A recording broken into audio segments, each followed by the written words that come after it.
जब विषम परिस्थिति आ जाए, ऐसा लग रहा है कि आपने पशुपति व्रत कर लिया, सोमवार की अष्टमी का प्रयोग कर लिया, मैंने शंकर जी की आराधना कर ली, तो भी विषम परिस्थिति चल रही है, अभी तक कोई सुधार आने को तैयार नहीं है, तब शंकर जी के मंदिर में जब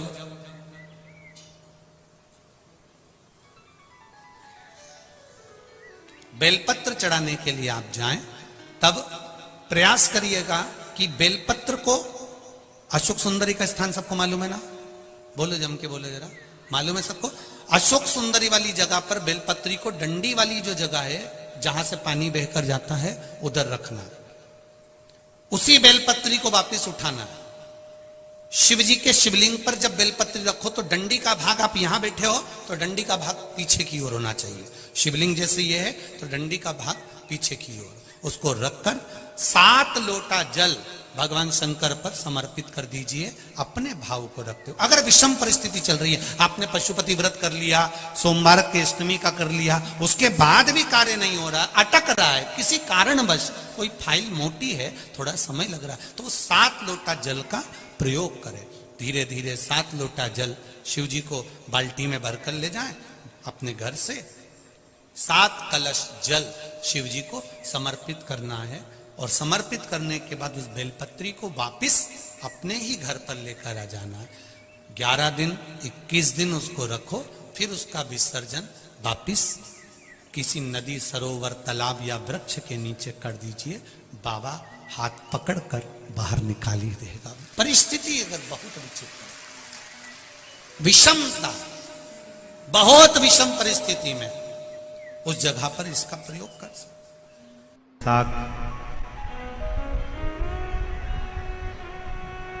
शुक्ल पक्ष पंचमी मेरे बाबा के विवाह का दिवस, आप सभी को मेरे बाबा के मंगल विवाह की बहुत बहुत बधाई।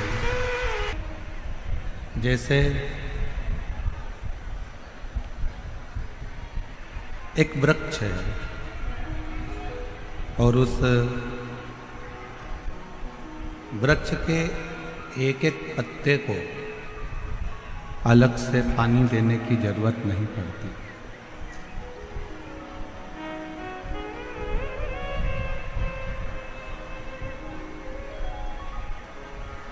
वृक्ष की अलग अलग लताओं को पानी देने की जरूरत नहीं पड़ती।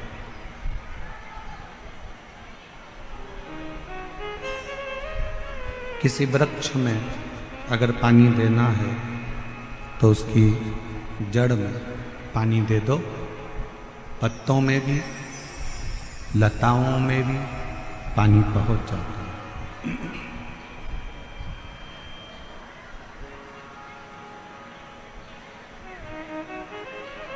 एक एक पत्ते को अगर पकड़कर पानी दोगे तो वो श्रेष्ठ नहीं, एक एक लता को अगर पकड़कर पानी दोगे तो वो श्रेष्ठ नहीं। पर यदि वो लता में भी जा रहा है और पत्तों में भी जा रहा है। जो महापुराण की कथा कहती है कि 33 कोटि देवताओं को अलग अलग जल चढ़ाने की जरूरत नहीं पड़ती, यदि एक देव अधिदेव महादेव पर एक लोटा जल चढ़ जाता है तो 33 कोटि देवताओं को प्राप्त हो जाए।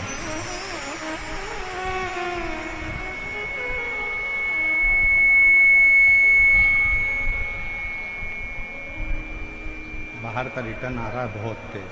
केवल जड़ में पानी चढ़ाया, जड़ में पानी दिया और पूरे वृक्ष को ताजगी मिल गई, पूरे वृक्ष को ताजगी प्राप्त हो गई।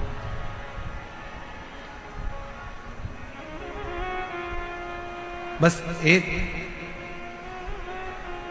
पितरों को भजना है।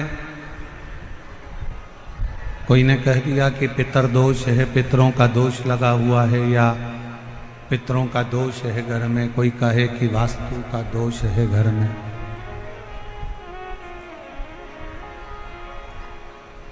कोई कहे कि घर, कोई कहे पितरों का दोष है, कोई कहे काल सर्प दोष है, कोई कहे वास्तु का दोष है।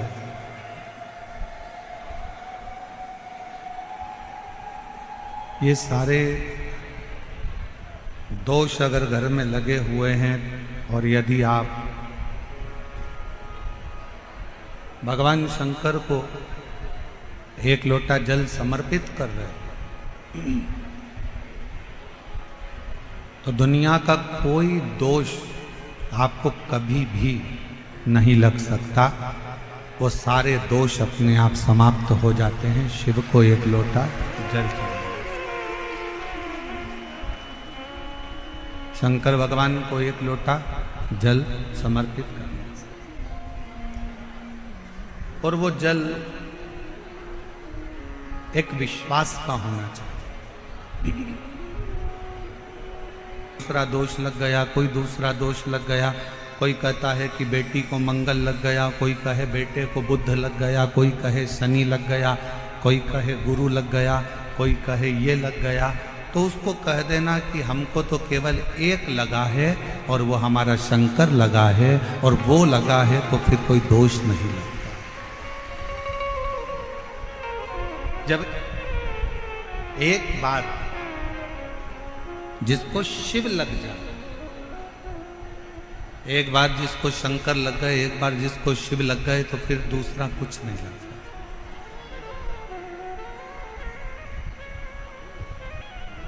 एक बार जो शंकर का हो गया,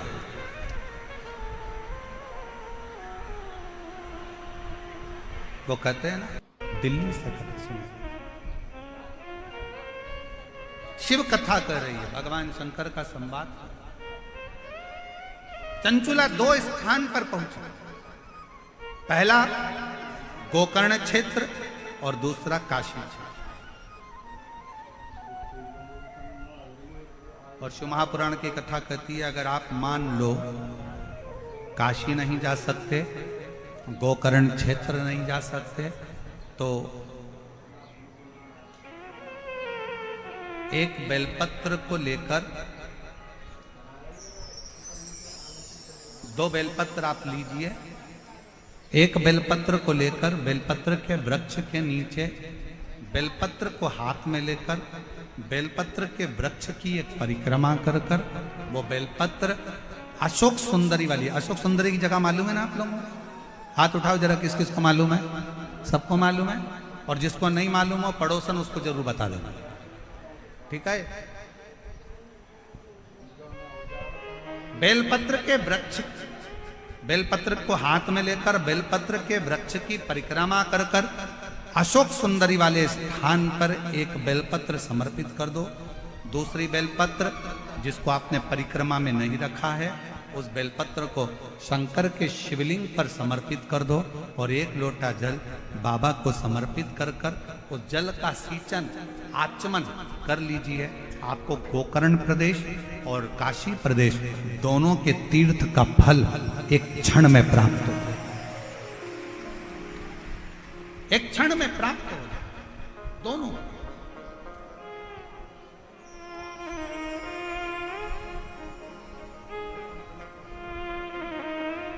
लेना थोड़ा सा, डॉक्टर ने बता दिया कि शरीर में गांठ है, गठान है, और गठान अच्छी नहीं है, जांच के लिए जाएगी। उससे पहले डॉक्टर का इलाज करवाओ मना नहीं, दवाई लो मना नहीं, डॉक्टर बोले जांच कराओ जांच कराओ, क्योंकि हम पहले भी कथा में कहे हैं, डॉक्टर शंकर का एक रूप होता है। वो आपको जांच का बोले जांच कराओ, दवाई का बोले दवाई खाओ, औषधि का बोले औषधि। पर अगर शरीर में कहीं गांठ आ गई है तो एक काम जरूर करो, बेलपत्र के वृक्ष के नीचे एक कटोरी में जल रखो, थोड़ा सा जल बेलपत्र के वृक्ष के नीचे कटोरी में रखो, 7 बेलपत्र उस कटोरी में, तुम रुकेश्वर महादेव का नाम लेकर 7 बेलपत्र उस कटोरी में जल के पात्र में डाल दो, और 7 बार ही लोटा भरकर जल रखो, उसमें से थोड़ा थोड़ा सा जल 7 बार तुम रुकेश्वर महादेव के नाम से डालो। उसी जल को बेलपत्र के नीचे से कटोरी समेत लेकर आओ, शंकर जी के ऊपर वही जल थोड़ा सा समर्पित कर कर, पत्ते पूरे कटोरी में रहने दो, जल पूरा कटोरी में रहने दो, थोड़ा सा जल शिव जी को चढ़ाकर वही जल वापिस झेल कर कटोरी में रख लीजिए। प्रतिदिन सुबह के समय पर कटोरी का थोड़ा सा जल आचमन करिए। एक बेलपत्र प्रदोष के समय पर उसको चबा चबा कर खाना प्रारंभ करिए। 7 दिन का नियम धारण करो। 15वें दिन जाकर जांच करवाओ, बाबा ने कृपा करी तो गठान गल गई होगी। ये शिव का, कैसी भी गांठ शरीर में, कितना भी गठान, फिर जांच। और डॉक्टर जो दवाई दे उसको खाओ, डॉक्टर की दवाइयां जरूर खाओ। डॉक्टर ने बोल दिया कि ये जांच कराना है, दवाई खाना है, खाओ, क्योंकि डॉक्टर भी शिव का एक रूप है, शंकर का एक स्वरूप है, उसका प्रतिबिंब है शिव।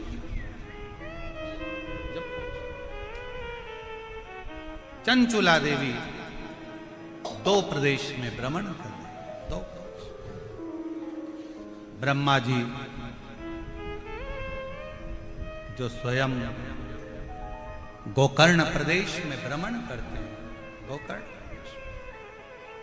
उसी गोकर्ण प्रदेश में स्वयं भगवान विष्णु, भगवान ब्रह्मा, भगवान माता लक्ष्मी, मां ब्रह्माणी जिस गोकर्ण प्रदेश में प्रवेश करते हैं, घूमते हैं, भगवान शंकर जहां अलग आनंद के साथ लगाते हैं, उस गोकर्ण प्रदेश में भगवान ब्रह्मदेव ने भी सृष्टि की रचना का आनंद सुख शंकर जी की साक्षी में पाया,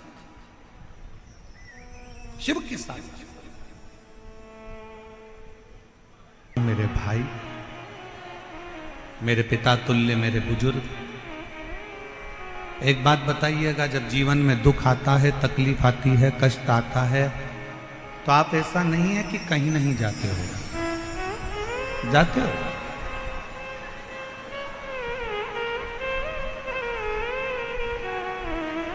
जब दुख तकलीफ आता है, कष्ट आता है, तो हमें 50 जगह जाना पड़ता है। हमारे जीवन में ये तकलीफ आ गई, हमारे जीवन में ये कष्ट आ गया, हमारे जीवन में ये तकलीफ आ गई,